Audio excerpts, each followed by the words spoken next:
që vini në zërin. Tema që do të trajtojmë sot është dezinformimi dhe edukimi mediatik në shkolla.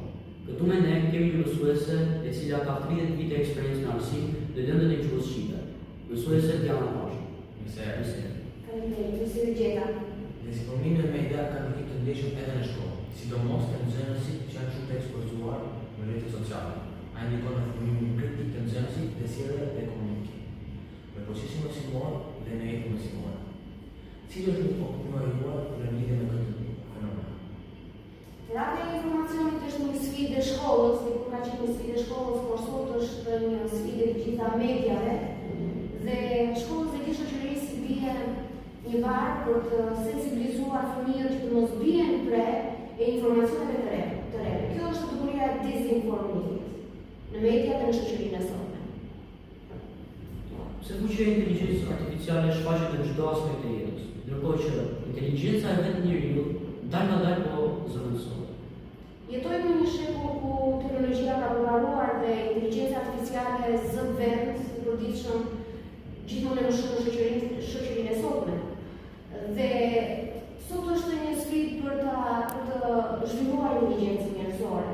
Ndërkohë që një fizikant i njohur që në vitet e 10 paralajmëroi që inteligjenca artificiale do të zhvillojë aq shumë sa një ditë do të rrezikonte mos u shkojë inteligjencën njerëzore. Kështu që shkollës i bie një pesh shumë e madhe, ta kthejë në sfidë ndërgjegjësimin e shoqërisë dhe ndërgjegjësimin e prindërve sidomos. Gjatë këtyre viteve në arsim, sa shpesh e keni hasur këtë lëkuri? Dhe a do të bëni një dallim midis dikur dhe sot? Përdorimi i inteligjencës artificiale në ditët e sotme është një lëkuri shumë e shpeshtë. Fëmijët i drejtohen teknologjisë duke qenë se dhe familjet e tyre kanë një pasuri në drejtim të aksesorëve, të gadgets dhe fëmijët në punën e tyre në ditët e sotme menjëherë i drejtohen teknologjisë. Ndërkohë që dikur kjo nuk ka qenë një lëkuri e zakonshme. Pra nxënësit i bënin vetë detyrat e tyre dhe nuk e shfrytëzonin sepse dhe s'kishin mundësi materiale për të shfrytëzuar teknologjinë.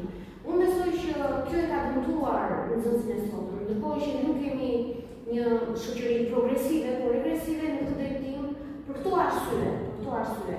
Kështu që shkolla duhet të ketë një sfidë që ta sensibilizojë fëmijën, prindin gjithashtu, në mënyrë që ata në realizimin e detyrave të tyre mos i drejtohen teknologjisë dhe të gjejnë zgjidhje të lehta, por të shfrytëzojnë burimet e tyre, informacionet e tyre.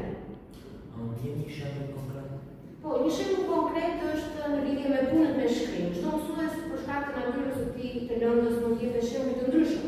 Por ne kemi një rubrikë punët me shkrim, të cilat nxënësit i realizojnë duke i drejtuar platformave digjitale siç janë ChatGPT. Ai jep temën eses kësaj platforme dhe në kohë e bën esen të gatshme thjesht sa duke e kopjuar.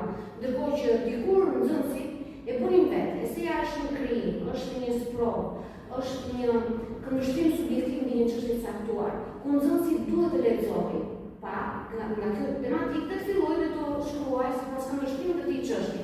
Ndërkohë, duke e marrë të gatshme, ai në një farë mënyrë nuk realizon nivelin e krijimit, nuk është më kreativ dhe kuptohet që do të vlerësohet jo me nivelin e notës dhe të tjetës, por me një notë më të ulët siç është nota 8 dhe më ulët. Çfarë mund bëjë shkolla për të minimizuar këtë fenomen? Ju jeni duke bërë një projekt shumë të mirë si qeveria e nxënësve dhe pikërisht ky projekt do të jetë sensibilizues.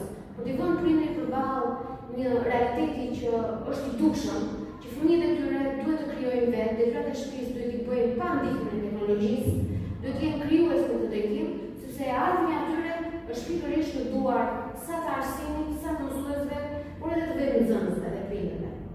Shumë faleminderit që ishit me ne. Faleminderit juve.